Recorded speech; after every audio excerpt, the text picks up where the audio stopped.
If you stay away from problems and noise, turn off the light and put on an earphone, you will have done yourself a favor. Let's begin. The Dark House, a true horror story of justice and closure. In a city south of London, a terrifying killer with a scary face preys on children, drinking their blood and leaving behind a trail of fear and devastation. Sarah and Jack, two dedicated detectives, take on the case, determined to find the killer and bring him to justice. As they delve deeper into the case, they uncover a web of secrets and lies, leading them on a dark and twisted journey that challenges them both personally and professionally. But with perseverance and determination, they uncover the truth about the dark house and its sinister occupant, finally bringing closure to the families of the victims. Chapter 1. The Haunted Hill. The sun was setting over the city as Sarah and her friends made their way up the hill towards the dark house. They had heard the stories, of course, but they didn't believe them. It was just a silly old legend, they thought, something to scare little kids. But as they got closer, they began to feel a sense of unease. The house was huge, with dark, looming windows that seemed to stare back at them. It was surrounded by a high fence, but they could see through the gaps that the garden was overgrown and neglected. It was as if no one had lived there for years. "Are you sure we should be doing this?" whispered Emily, clutching Sarah's arm. "Of course we should," replied Sarah, trying to sound confident. "It's just a bit of fun. We'll take a few pictures, and then we'll leave." As they approached the gate, they noticed a strange smell in the air. It was like rotting meat mixed with something else, something metallic. They looked at each other nervously, but none of them wanted to be the first to suggest leaving. Sarah pushed open the gate, and they stepped onto the gravel path. The crunching of their footsteps seemed unnaturally loud in the silence. The front door was in front of them, and Sarah reached out to push it open. It was locked. "Damn," she muttered, jiggling the handle. "I really wanted to see inside." Suddenly, they heard a noise from behind the house. It sounded like something dragging across the ground, something heavy. They froze, listening intently. "Let's get out of here," whispered Emily urgently. But Sarah was already moving towards the back of the house. She had to know what was making that noise. The others followed hesitantly, their hearts pounding in their chests. As they rounded the corner, they saw it. A figure, hunched over, dragging something along the ground. It was too dark to make out any features, but they could tell it was a person, and they could tell that person was looking straight at them.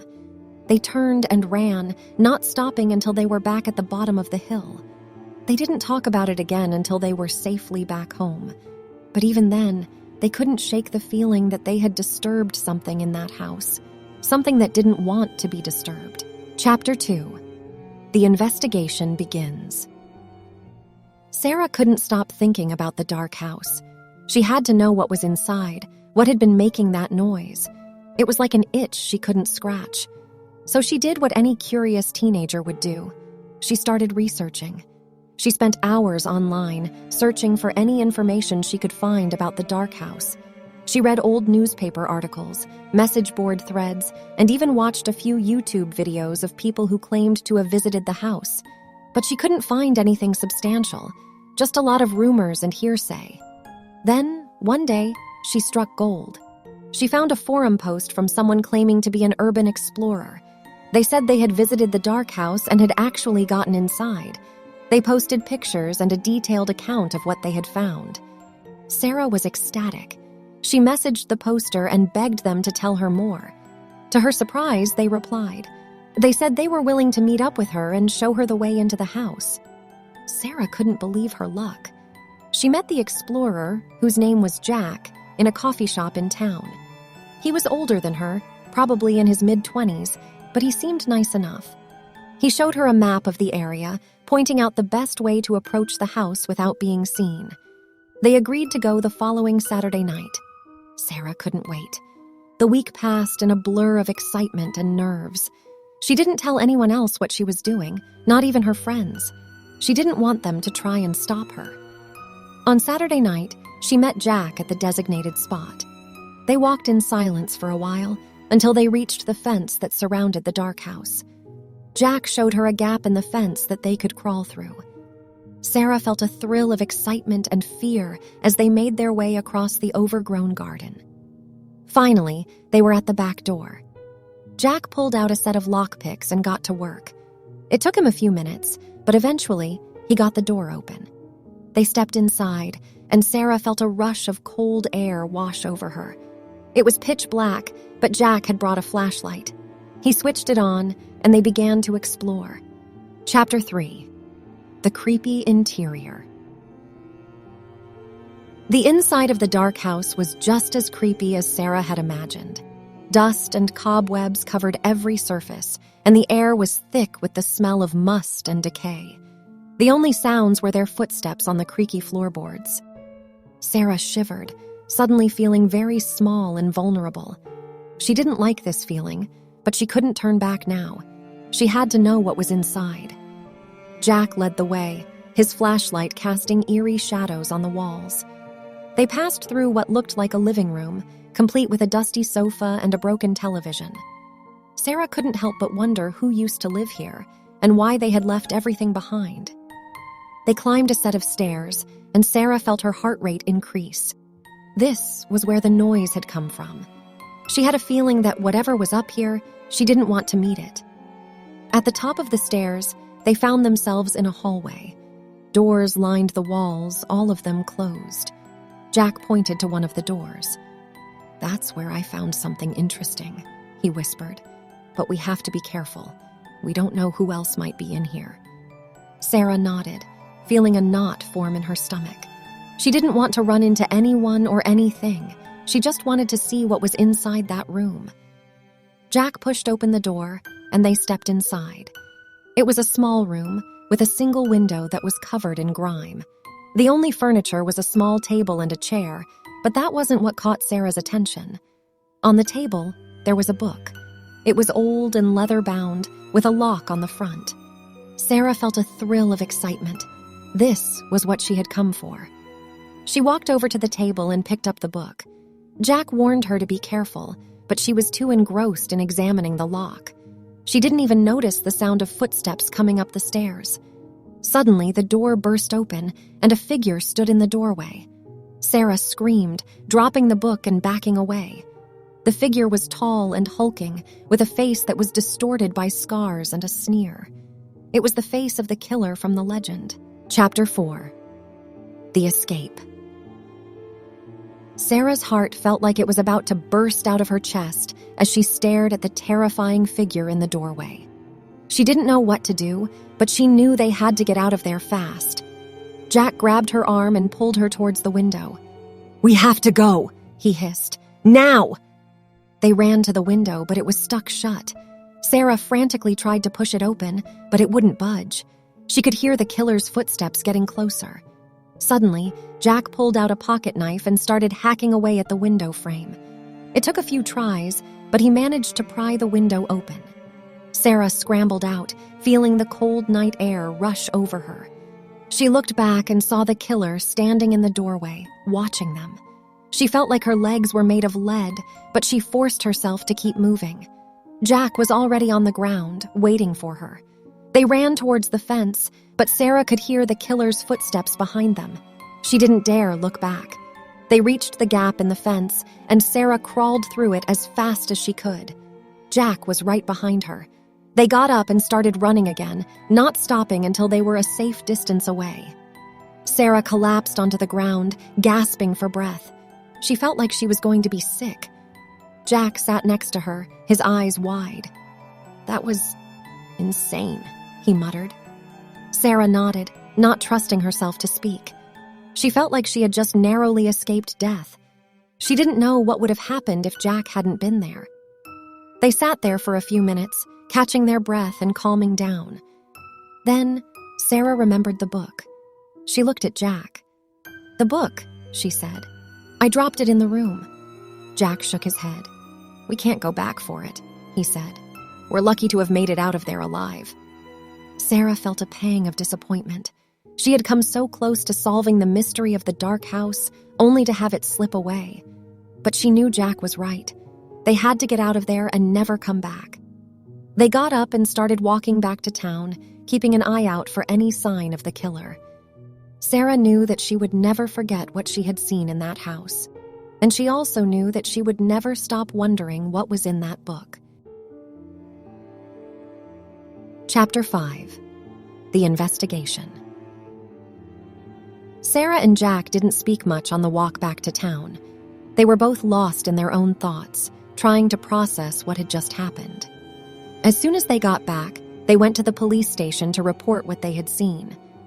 The officers listened to their story, but they didn't seem too interested in investigating. They told Sarah and Jack that they were just kids playing a stupid game and that they should stay away from the dark house. Sarah was frustrated. She knew what she had seen, and she knew it was real. She wasn't going to let the police brush it off so easily. She decided to do some investigating of her own. She went to the library and started looking up information about the dark house. She found out that it had been abandoned for over 20 years and that there had been rumors about a killer living there for just as long. Sarah dug deeper and found an old newspaper article about a missing child. The child had disappeared from the town 20 years ago, and the last place they had been seen was near the dark house. Sarah's heart skipped a beat. This was exactly what she had been looking for. She kept digging and found more articles about missing children, all of whom had been last seen near the dark house. Sarah knew that she was onto something. She printed out the articles and took them to Jack's house. He was skeptical at first, but as he read through the articles, he started to believe her. "We have to do something," Sarah said. "We can't just let this go." Jack nodded. "But what can we do? The police aren't going to listen to us." Sarah thought for a moment. "We can start our own investigation," she said. "We can try to find out who the killer is and what they're doing in the dark house." Jack hesitated. "But isn't that dangerous? We could get hurt, or worse." Sarah nodded. "It is dangerous, but if we don't do something, who will? We can't just sit back and let this continue." Jack looked at her, and Sarah could see the determination in his eyes. "Okay," he said. "Let's do it. Let's find out what's really going on in that house." Chapter 6. The Stakeout. Sarah and Jack decided to start their investigation by doing a stakeout of the dark house. They wanted to see if anyone was coming and going, and if there were any signs of the killer. They chose a Friday night, when they knew that most people would be out of town or busy with other things. They packed some snacks, binoculars, and a flashlight, and headed towards the dark house. They hid behind some bushes across the street from the house and waited. It was cold and dark, and Sarah could feel her fingers starting to numb. After about an hour of waiting, they saw something move inside the house. A shadow crossed the window, and Sarah's heart rate picked up. "Did you see that?" she whispered to Jack. He nodded. "Yeah, let's get closer." They crept across the street, careful to stay hidden in the shadows. They moved closer to the house, and Sarah could hear something inside. It sounded like a child's cry. Sarah's blood turned to ice. She knew that they had to do something. They couldn't just sit there and listen to a child being hurt. She turned to Jack. "We have to go in," she said. "We have to help them." Jack looked at her like she was crazy. "Are you insane? We don't know what's in there. We could get killed." But Sarah was determined. She wasn't going to let a child suffer because they were too scared to act. She started walking towards the front door. "Sarah, wait!" Jack hissed, following her. They reached the door and Sarah tried the handle. It was locked. She took out a bobby pin from her hair and started picking the lock. Jack looked around nervously, but he didn't see anyone coming. Finally, the lock clicked open. Sarah pushed the door open slowly and stepped inside. It was pitch black, and she couldn't see anything. She felt around for the light switch and flicked it on. The room was small and cluttered, with old furniture and boxes piled up everywhere. And in the corner of the room, Sarah saw a child. The child was tied up, gagged, and crying. Sarah rushed over to them, trying to untie the ropes. But as she worked, she heard footsteps behind her. She turned around and saw the killer standing in the doorway. Chapter 7. Face to Face. Sarah froze as she saw the killer standing in the doorway. He was wearing a black hooded cloak that covered his entire body, and his face was hidden in the shadows. She could feel Jack tense up behind her, and she knew they were both in danger. The killer took a step forward, and Sarah could see his face in the dim light. It was even more terrifying than she had imagined. His skin was pale and wrinkled, and his eyes were sunken in. His nose was long and crooked, and his mouth was twisted into a cruel grin. He raised a knife and started walking towards them. Sarah's heart was pounding in her chest. She had never been so scared in her life. She knew they had to get out of there. She grabbed the child and pulled them towards the door. Jack followed close behind, and they ran out into the street. They didn't stop running until they were a few blocks away. Sarah was gasping for breath, and Jack looked like he was about to faint. They collapsed on the sidewalk, trying to catch their breath. What was that? Jack said, his voice shaking. Sarah shook her head. I don't know, but we have to tell the police. We have to make them listen to us. They stumbled back to the police station, where they told the officers everything that had happened. This time, the officers listened. They sent a team to investigate the dark house, and they found evidence that confirmed Sarah and Jack's story. The killer was caught and brought to trial. He was found guilty of multiple counts of murder and sentenced to life in prison. Sarah and Jack became local heroes, and their bravery inspired others to speak up about the dangers in their town. The dark house was torn down, and a park was built in its place. Sarah and Jack continued to investigate mysteries together, becoming famous detectives in their town. But they never forgot the terror they had faced in the dark house, and they knew that they had saved a life that night. Chapter 8. Aftermath. The events of that night stayed with Sarah and Jack for a long time. They had never been so close to danger before, and they were both shaken by what had happened. Sarah couldn't stop thinking about the child they had rescued. She wondered what would have happened if they hadn't gone to the dark house that night.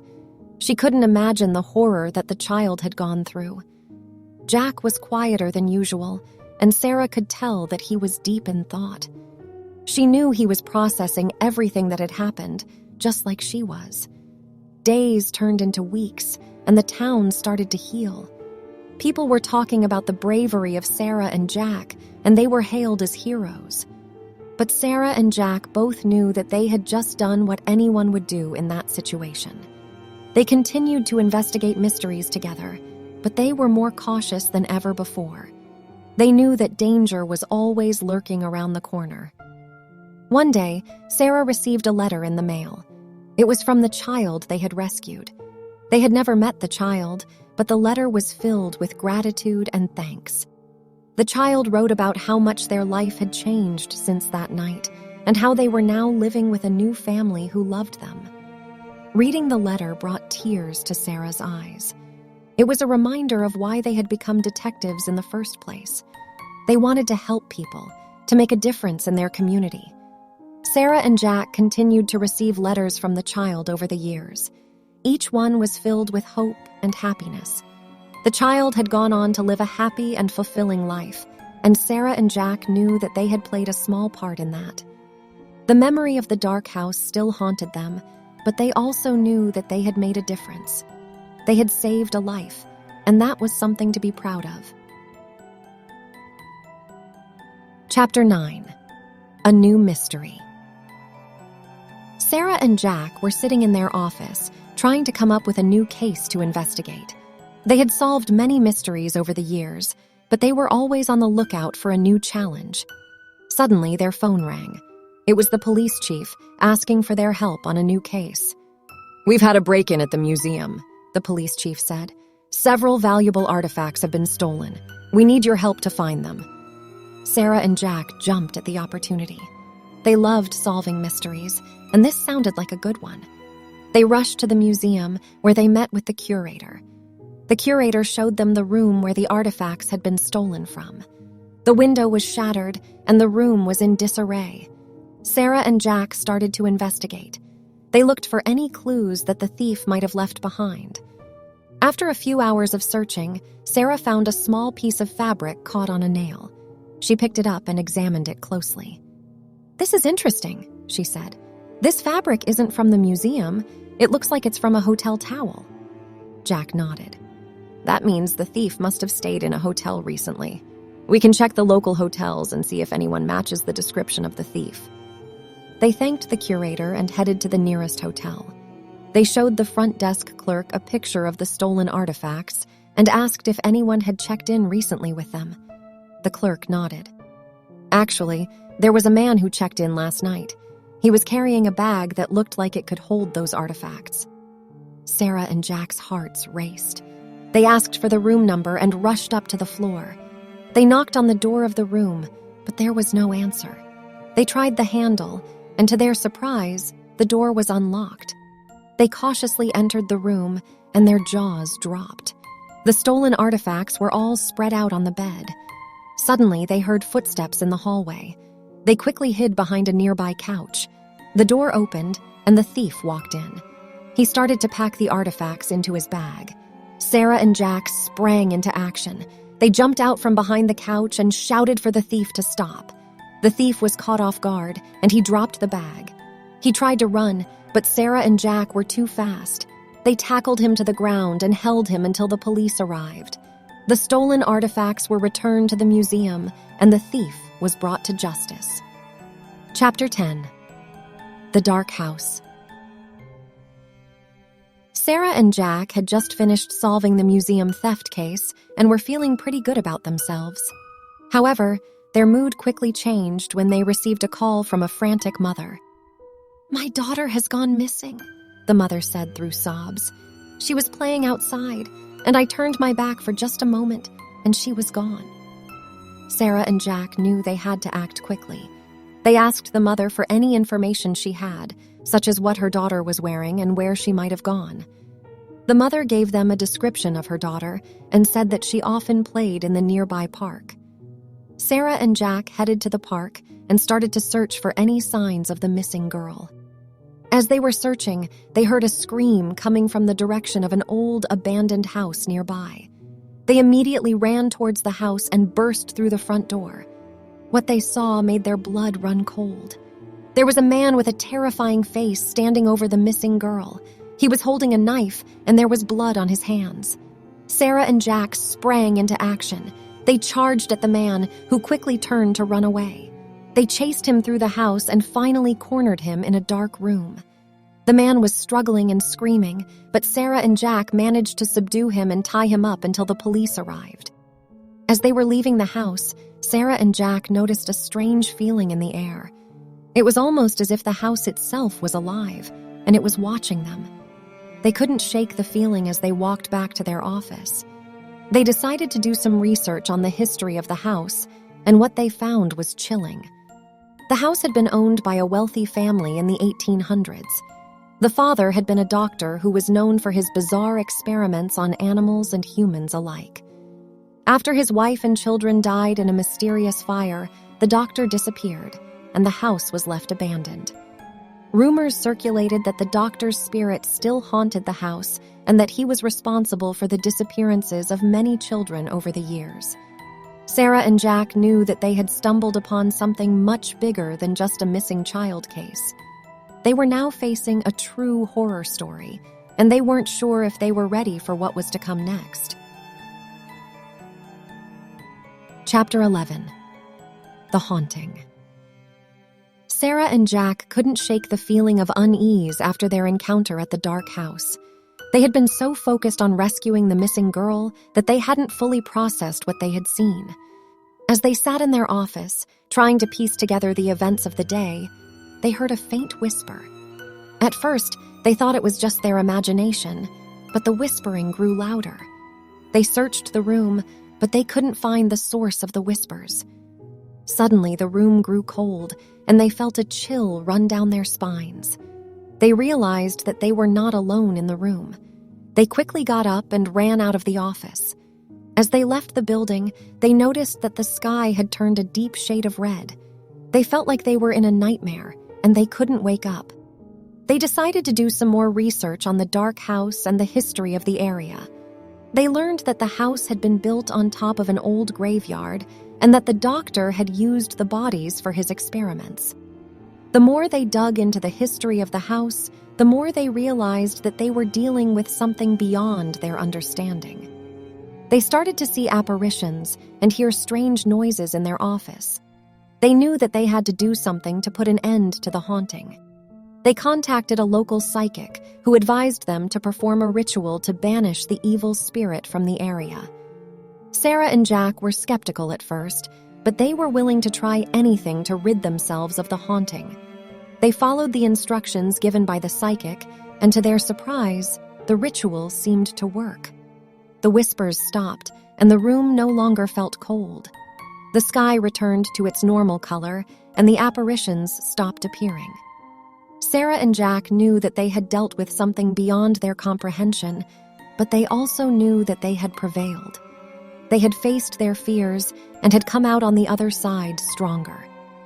They went back to the dark house one more time to make sure that everything was in order. The house was still creepy, but it no longer held the same terrifying energy that it once did. They left the area feeling relieved, knowing that they had put an end to the horror story that had been plaguing their town for years. Chapter 12. The Aftermath. Sarah and Jack had solved the mystery of the dark house and put an end to the haunting, but they knew that the aftermath of their investigation would be difficult. They had to face the families of the missing children and tell them what had happened. It was a heartbreaking task, but Sarah and Jack knew that it was important for the families to have closure. They organized a meeting with the families and told them everything they had learned about the dark house and the doctor who had lived there. They also showed them the evidence they had collected during their investigation. The families were devastated by the news, but they were also grateful for the closure. They knew that their children had not just disappeared without a trace, but had been victims of a horrific crime. Sarah and Jack were hailed as heroes by the families and the local community. They had put an end to the horror story that had haunted their town for years and had given the families closure. However, they also knew that the investigation had taken a toll on them. They had seen things that they could never unsee, and the horror of what they had uncovered would stay with them forever. They decided to take a break from their work and take some time to heal. They traveled to a quiet town on the coast and spent their days walking on the beach and enjoying the fresh sea air. As they walked along the beach, they talked about the dark house and how it had affected them. They both knew that they would never forget what they had seen and that it had changed them forever. But they also knew that they had made a difference. They had solved a mystery, put an end to a horror story, and given closure to the families of the missing children. They returned to their office, ready to take on whatever challenges came their way. They knew that they had faced their fears and come out on the other side stronger. Chapter 13. A New Case. Sarah and Jack were back in their office, ready to take on a new case. They had taken some time to recover from their investigation of the dark house, but now they were eager to get back to work. Their phone rang, and Sarah answered it. It was a woman named Emily who was calling to ask for their help. Emily's daughter had gone missing, and the police had been unable to find her. Sarah and Jack agreed to take on the case and met with Emily the next day.